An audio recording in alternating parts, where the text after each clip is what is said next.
C.R. Gare Khan, Chairman of the Delhi Kendra, Ashok Pradhan, Director, and friends in the audience, representatives of the press, and my young friends who are here. At the outset, I would like to pay my homage to the memory of Dr. M Munshi and Leelavati ji. I had the privilege of knowing them quite intimately. Of course, they were very much older than me, but they seemed to be very fond of me. I remember visiting their flat in Mumbai. We used to go up in a lift and meet them and discussing a lot of matters with regard to the Bhavan and the nation in the 50s, particularly when I was still up in Kashmir.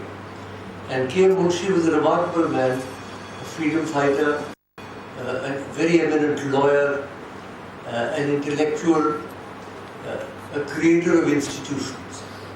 And he was ably supported by his wife Leelavati, because the support of Leelavati helped a lot, I think, in his life and in his work. And he founded 75 years ago this great institution, the Bharatiya Vidya Bhavan. So I pay my homage to his memory, and I very warmly congratulate all of you who are directly connected with the Bharatiya Vidya Bhavan on this occasion of the Platinum Jubilee. I well remember the Golden Jubilee 25 years ago. In fact, if I remember correctly, the Silver Jubilee 50 years ago. But I don't think, I doubt if I'll be around for your centenary jubilee. But nonetheless, my good wishes are with you. It's extraordinary what the Bharatiya Vidya Bhavan has done over all these years. Bharatiya Vidya Bhavan is not just a series of institutions. It is an institution by itself. The Bharatiya Vidya Bhavan has made an impact upon almost every aspect of our public life. The card says that they want me to speak on the relevance of the Bharatiya Vidya Bhavan today and after. Well, the relevance is in two aspects, the tangible and the intangible. As far as the tangible is concerned, there are literally, I think, 1,000 institutions around the country which are directly or indirectly involved with the Bharatiya Vidya Bhavan. There's education, hundreds of educational institutions which not only impart education in the fine arts and in the humanities and social sciences, but also in technology, in information technology, and with a special emphasis on the development of Sanskrit, which was something about which Munshi ji was very keen, because he was himself a Sanskritist, and he was keen that there should be a special interest in the Bharatiya Vidya Bhavan institutions on Sanskrit. And I went through your 74th year annual report. I mean, it's an astounding document. The organization is spread not only all over the world, but also abroad. Bharatiya Vidya Bhavan had a big center in New York, it has a center in London where I have spoken on several occasions, and it is in the Gulf also, I believe, now is opening schools and so on. So Bharatiya Vidya Bhavan is really an extraordinary institution. So number one, the educational aspect of it. Secondly, the publications aspect. I don't know how many thousand titles you must have published over these 75 years, but the way it gave an impetus to indigenous writing on every subject is really very praiseworthy. I remember, for example, the multi-volume History of India. I don't know whether that's gone out of print or whether it's still available, but I think it should be there, because I think it's a very valuable counterpart of the somewhat leftist oriented historians who are, I'm not criticizing, I'm not making a value judgment, it's making a statement that the left-leaning historians who are there in our country have put a certain viewpoint forward. But the Bharatiya Vidya Bhavan, I think, gives in some ways a more integrated and a more grounded insight into the history of India, to the vast and complex history of India. I think that set needs to be developed. From there all the way down to your culture courses for the classes for children, you've published the book University. I don't know, you must have published 1,000 titles or 1,500 titles by now. 2 or 3 of them are mine also, you've published. And so publications, your journal, your Bhavan's journal, small journal which comes every fortnight, is really it's a joy to read. I was always hoping that it would become a weekly, but somehow that has never happened. But nonetheless, it's a very good journal. So your work in institutions, education institutions, your work in publications, your work in social service.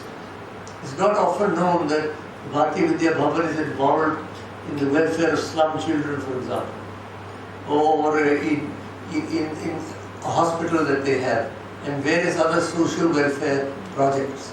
So that is also another area where the Bharatiya Vidya Bhavan has made a great deal of impact. These are the tangible impacts of the Bharatiya Vidya Bhavan. The intangible impacts, I think, are even more significant. I'd like, before I come to the intangible impact, to read from Dr. M Munshi's words as to what he thought was the charter of the Bharatiya Vidya Bhavan. One paragraph. The objectives for which the Bhavan stands are the reintegration of Indian culture in the light of modern knowledge and to suit our present-day needs, and the resuscitation of its fundamental values in their pristine vigor. This says it all. Because if you look upon the history of India, the cultural history of India, from the time of the Vedas down to the present day, it has been, how has it persisted? So many other great civilizations existed in the world, they've all disappeared. You can go to the pyramids, you can go to the Sphinx, but you cannot contact the civilization, they're no longer there. Or the Central American civilizations, or the Mesopotamians, the Greeks for that matter.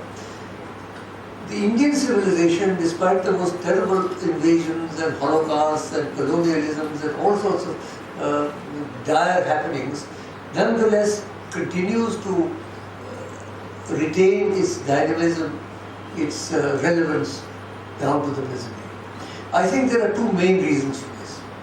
One is that it is based upon certain ideas, upon certain truths, mainly those elucidated in the Upanishads, which are unchangeable.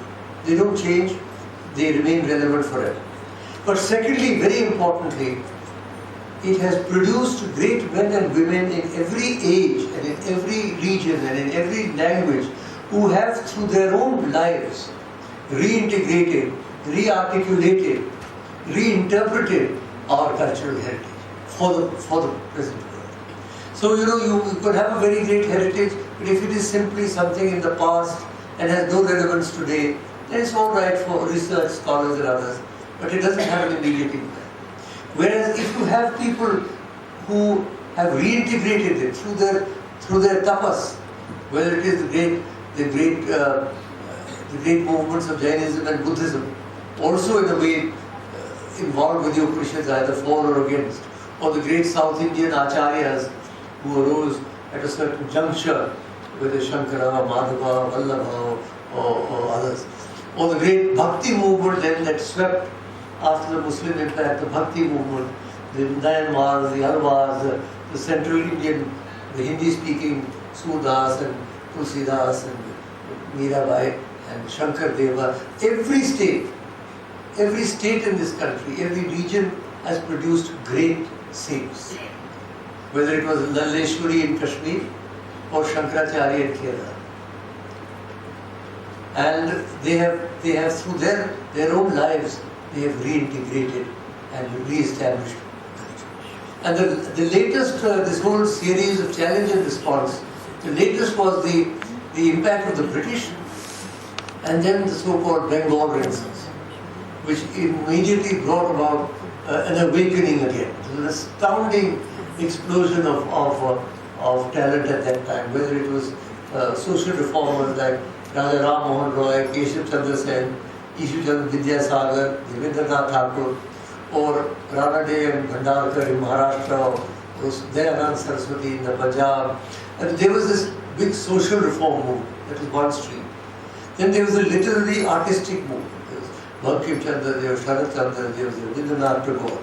There were the great painters, there were Rabindranath Tagore, Nandalal Bose, Rabindranath. And then there were the spiritual progenitors, revolving around Sri Ramakrishna. Sri Ramakrishna, Swami Vivekananda and Shri Aurobindo were three of the most extraordinary figures to arise at that time. I call them the swan, the Paramahamsa, the eagle, Vivekananda, who soared into the air, and Aravinda, the lotus.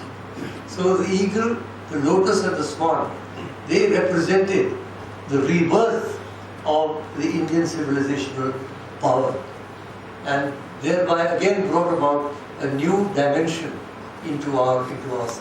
And I think what Munshi talks about when he says that we need a reinvigoration of our truths in the light of modern conditions, this is what he was doing. This is what the Bharatiya Vidya Bhavan has done in fact. Because the Bharatiya Vidya Bhavan has been based upon certain basic principles of our civilization. And those are what I would call the intangible elements of the importance of the Bharatiya Vidya Bhavan. And I'd like briefly to symbolize these in 5 sutras. The first is, they're not my sutras, but they're sutras which I've created. The first is, of course, Isha Vasya Vidam Sarvam. They started the prayer with Yat Kin Jagatyam Diva. This entire universe, not only this tiny speck of dust that we call planet Earth, but the billions upon billions of galaxies in the unending universe around us, Ananta Koti Brahmanda, they are all permeated by, illuminated by the same divine force. That is the basic principle of the Vedanta. That if there was a Big Bang or a series of Big Bangs, it was an explosion not only of light, not only of energy, but of consciousness. And therefore, there is no such thing as unconscious matter. Ultimately, that consciousness pervades all existence. Everything that has been, everything that is, and everything that will be is going to be pervaded by the Brahma. Brahme vidam amritam purustar, Brahma pashat Brahma dakshinaschotarena, adaschordham javasritam, Brahme vidam vishwavidam bharishtam. This magnificent universe. That's why I'm not a Mayavadi. I'm not a somebody who dismisses the universe. This magnificent universe is an unrolling of the divine will. In Kashmir Shaivism, we do not accept the theory of Maya.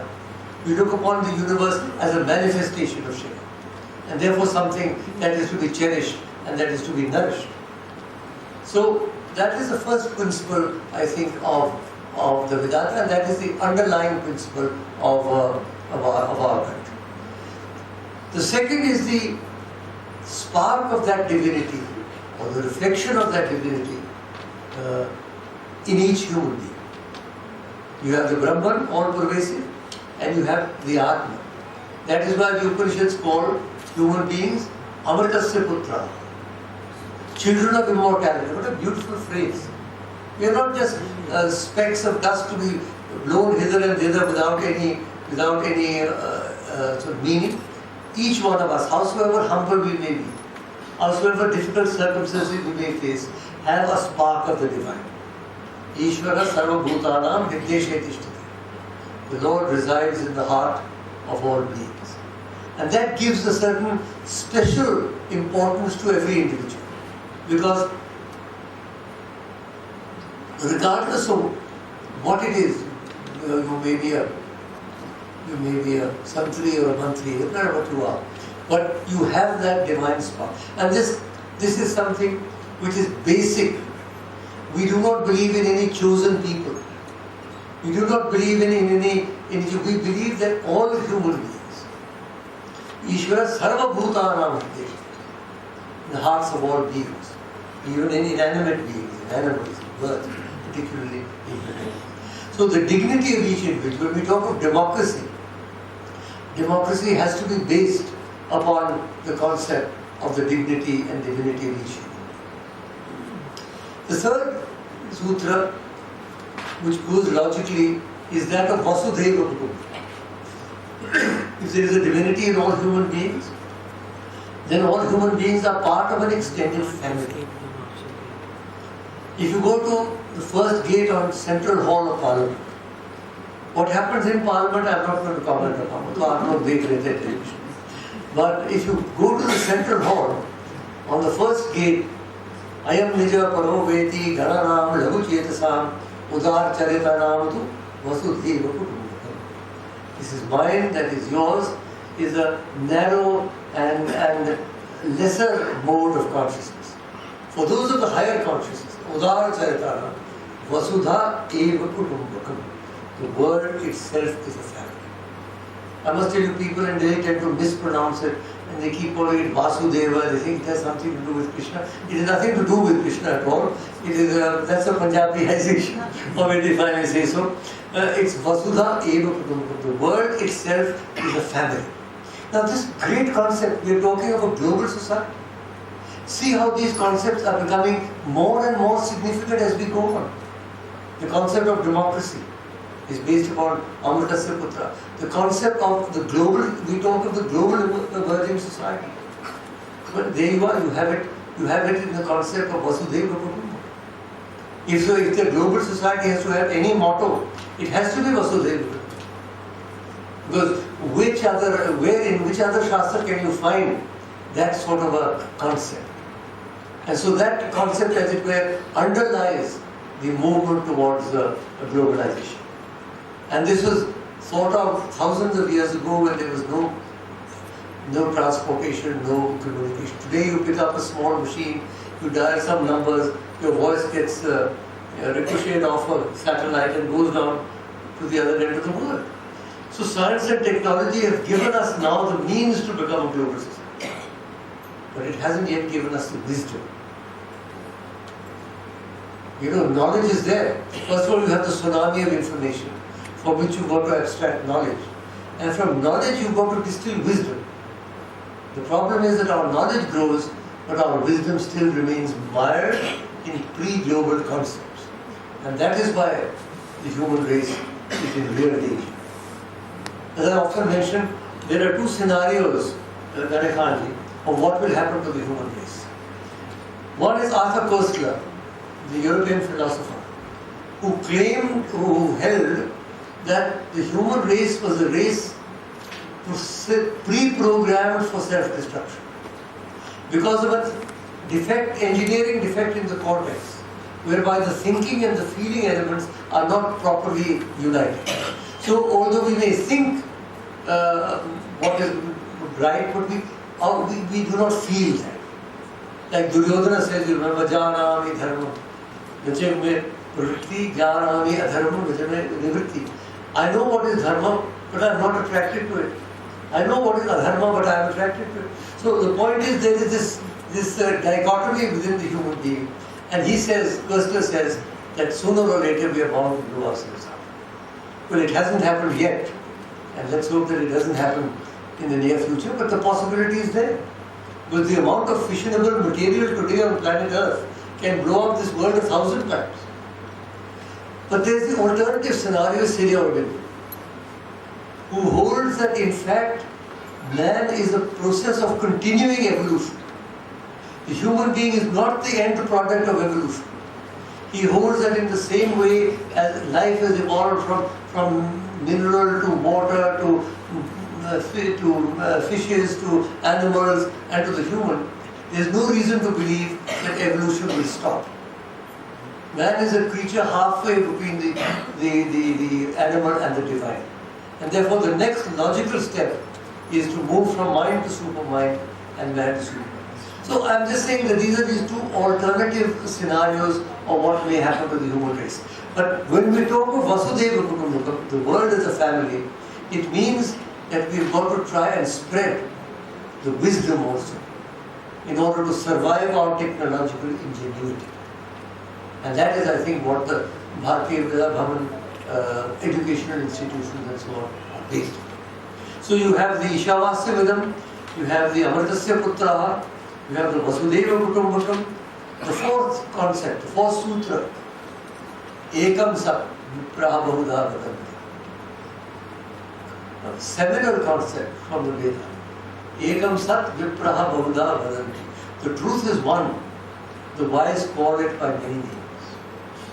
This is absolutely of the essence of the entire interfaith movement.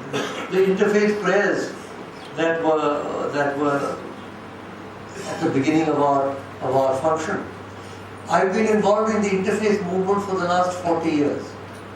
It started, as you know, in 1893 with the first Parliament of the World's Religions in Chicago, where Swami Vivekananda made an almost miraculous appearance and a tremendous impact. And then in the 20th century, a large number of interfaith organizations were set up, including one that I still head, the Temple of Understanding. And we've had meetings around the world and all over in every continent. And now we are moving towards that. Now the thing is, unless you accept multiple paths to the divine, you will never have interreligious harmony. And in our concept, there is never any exclusivism. We say that there are many paths to the divine. I can say that for me, my path is the best. But I cannot say that because you do not follow my path, you can be blown up or you can be murdered or prosecuted or persecuted or troubled. This basic concept of the multiplicity of paths to the divine has still not been universally accepted. And until there is harmony between the great religions of the world, there will never be peace on planet Earth. And therefore it is so important. And I think this is something that the Bharatiya Vidya Bhavan has always stressed. Multiplicity of paths to the divine. Who are we, creatures on a tiny speck of dust in this cosmos, to lay down that the illimitable splendor of the divine can appear only in this form and in this shape and at this time? It's prima facie unacceptable. How do we know? There will be billions of planets may be populated. Consciousness may have developed in a million different ways. How do we know in which way the divine has descended or appeared? Therefore, we have to have humility. We have to realize.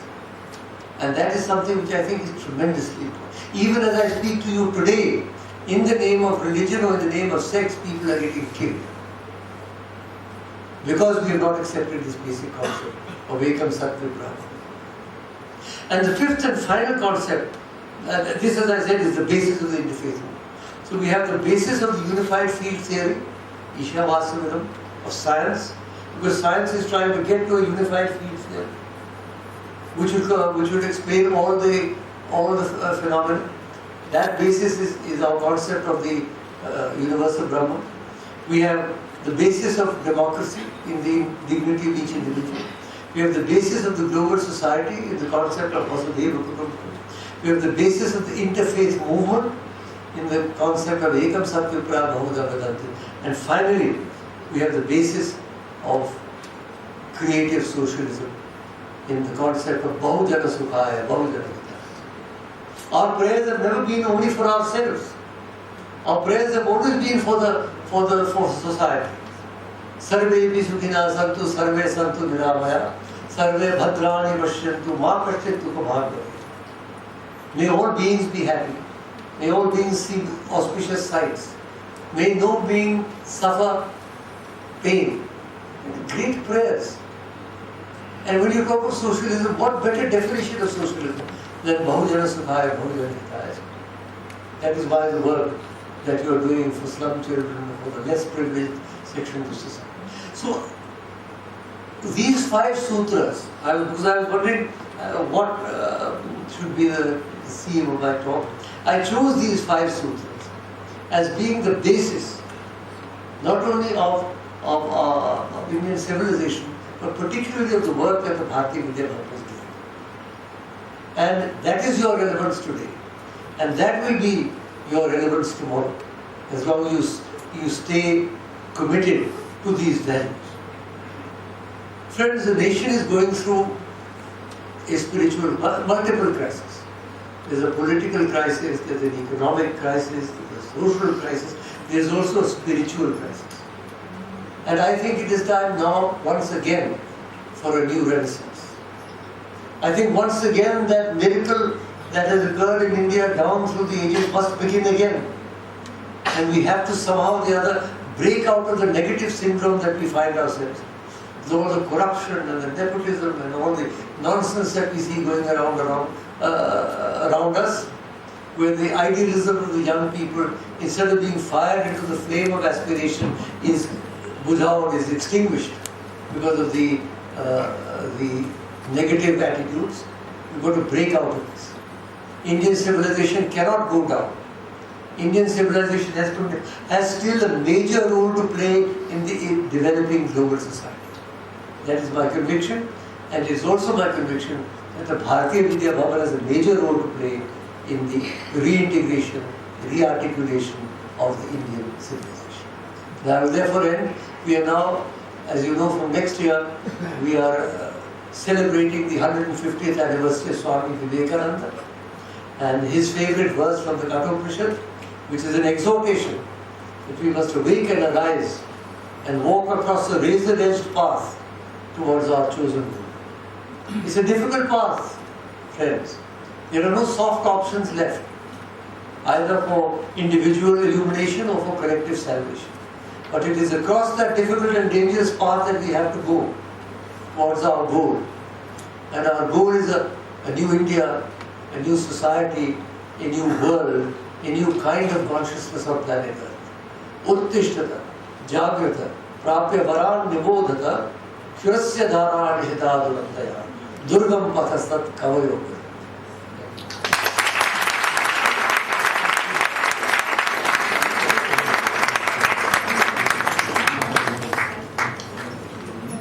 Thank you so much, sir, for that very inspiring talk. Most esteemed Dr. Karan Singh, Shri Gare Khan ji, Ashok Pradhan ji, sisters and brothers.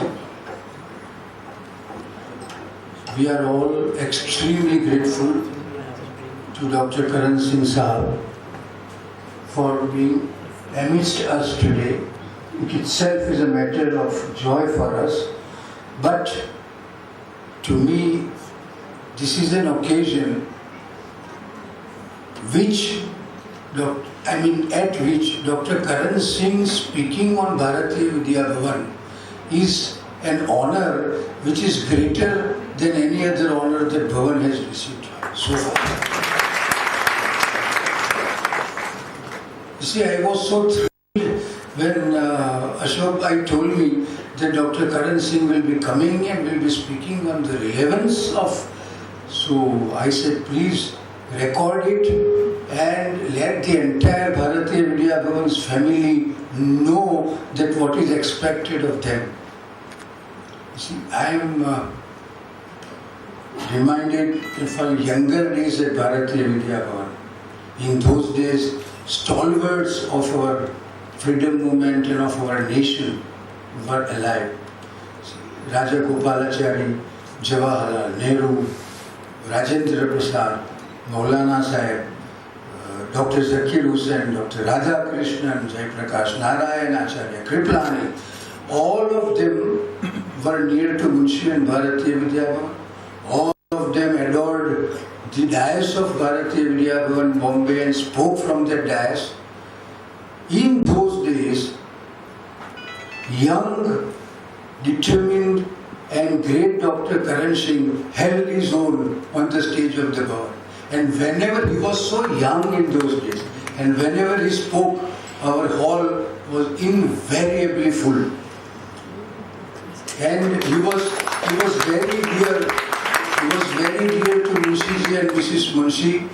When I was staying with Munshi ji, Dr. Sahib may not remember, but he used to come there and they used to shower him with great affection. And what is wonderful is that where is the age of Munshi and all that, still Bapaji talked to him like a person from whom he wants to get something.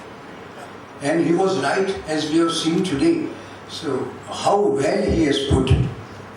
So sir, you have done us a great honor. It is greater than any prize or Gandhi Peace Prize or several awards that Bhavan has received, that Dr. Karan Singh speaking on our humble institution. That's a great thing. See, our founder, Munshi ji, you see, he was the a versatile genius, Dr. Rajendra Prasad, said that the freedom movement saw several leaders emerging around Mahatma Gandhi, and among them the most versatile was Kanhaiyalal Munshi. And then he adds, I quote, I bow to him in humble reverence for his amazing versatility. Now what is this versatility? It's very difficult to describe Munshi even in a lecture for 3 weeks or 3 hours. You see, imagine a horse race. Imagine a rider riding 10 horses together and going to the winning post. He was like that. He was one of the greatest lawyers that Bombay Bar ever produced. And in his days, Sir Chimanlal Setalwar and Jamshedji Kanga and Inverarity and giants were there, sir. But he held his own as a lawyer there, as an author, as a writer, as a novelist in his Gujarati language, English. Krishna Avatar he wrote, that was his last 6-volume story of Krishna. You see, it was written in English and Hindi. He could write in all the 3 languages. He was a scholar of Sanskrit. And for 30 years, Gujarati literature was known as, the age of that literature was known as Age of Munshi. He had written 126 books, doing 10 other things simultaneously. And Sir Suniti Kumar Chatterjee sir said that I equate Munshi with Premchand in Hindi, Vidyasagar and Sharat Chandra Chatterjee and Bengali, and even Tagore. He said that Munshi is such. And then Sunit Kumar Chatterjee said that Munshi's contribution in other fields was marvelous, but his best was in literature. Homli Sirwai, one of the greatest lawyers India has produced, a constitutional lawyer, and he was Advocate General of Maharashtra for a long time. He says that Munshi's contributions in other fields was wonderful, but his best was in law. Sardar Panikar sir said that Munshi may be a constitution giant, he was one of the makers of our constitution and this and that, but his contribution to the history volume, as you mentioned sir, is the best. Others will be forgotten, but this will not be forgotten. See, everybody who in that particular field is at the top, like Sunit Kumar or like Panikar or like him, they are acknowledging that Munshi has reached the top in that field. The law, the literature, this. Dr. Radhakrishnan said that Munshi as a lawyer or as an author may be forgotten, but he will not be forgotten as a founder of Bharatiya Vidya Bhavan. His best contribution to society. So Dr. Radhakrishnan says his founding Bharatiya Vidya Bhavan was the very best. You see, so what my point is that the man was amazing, and all his life, Dr. said, he had a fragile health. He did not have very violent health and all that. And yet, with that, a great freedom fighter who went to jail thrice and lawyer, as I said, of the greatest, then in our constitution, according to my humble study, 4 people have contributed the most in the hard work, in the research done, and in this. One is, of course, Dr. Ambedkar, then Munshi, Alladi Krishna Swami and Gopal Swami Iyengar. They have done, and Munshi was member of every committee and subcommittee regarding constitution. He never missed one community. When Sardar Patel asked him to go to Hyderabad, he was agent general in Hyderabad, and we know how he tackled the problem of Razakars and all that with courage and tact both. So he made a condition to Gandhiji that one is that I will not take any money for this assignment and I will not leave my constitution work. He was so much, and his contribution to India's constitution, especially in protection of the fundamental rights of the people and to decide what fundamental rights are, that is court's prerogative. That was Munshi's contribution, the most important contribution in the constitution making of the country. Then he was an institution builder. Even before Bharatiya Vidya Bhavan, he has established a home for mentally retarded children. He was as Home Minister of Maharashtra, of Bombay, in those days Maharashtra and Gujarat. Amazing, you cannot understand the achievements that this gentleman did as Home Minister. Is a role model for every Home Minister to follow. In 28 months. Afterwards the war came and the provisional governments had gone and all that. Rajaji said that in political field, Munshi's contribution as Home Minister of Bombay was the best. You see, he put down communal riots, and the most distinguished police commissioner of Bombay, Julius Rivero, told me that how to put down the communal riots, we are following Munshi's method till today. He comes from outside at 8 p.m. and he's informed that the riots have broken out. He goes and asks police commissioner to sit in the next chair. He sits in the police commissioner's chair. All were British. It was in 30s. And he, first thing he did is to put the leaders of both the communities inside. Then the governor rang up that Munshi, we don't do this. Otherwise, he said, first thing, they are responsible or not, put every element in the jail. And then he rings up the Pune Director General of Prison was in Pune, again another British. He said, make provision for 2,000, 3,000 prisoners just now within 1 hour. Where do I keep them? So he said, sir, how is it possible? So he said, resign as prisoner. Then he made the work at early. There was a place and all that where he made the arrangement. Then temple entry of the Harijan, all this within 26 months. There were criminal tribes, sir. So criminal tribe problem was so much.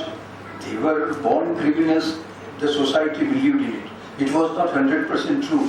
Munshi went to them and brought them into the mainstream and finished the problem. Then he was also the Royal Western India Turf Club, the horse races. So he Indianized it, he didn't give them the license. All Britishers were the directors. He said half of them must be Indians. And then he saw that the budget, most important part of the budget was horse, exporting of the horse. He said such a big country cannot. So he was the father of the horse breeding industry of India.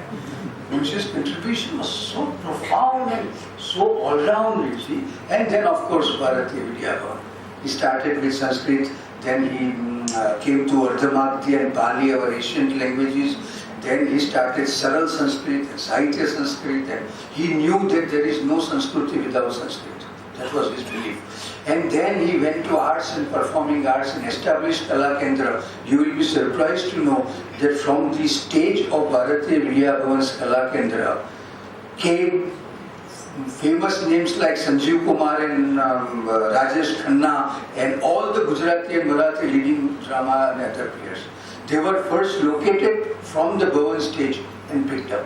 They started their career from the Bhavan stage. So in that way, you see, he started publications, then he started, and what he did is a history.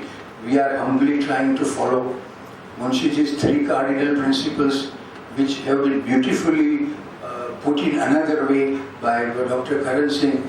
His credos are that Ano Bhadraha Pratamavantu Vishwataha, let noble thoughts come to us from every side. Second was Sarva Dharma Samabhav, equal respect and love for all religions. And third, Vasudhaiva Kutumbakam.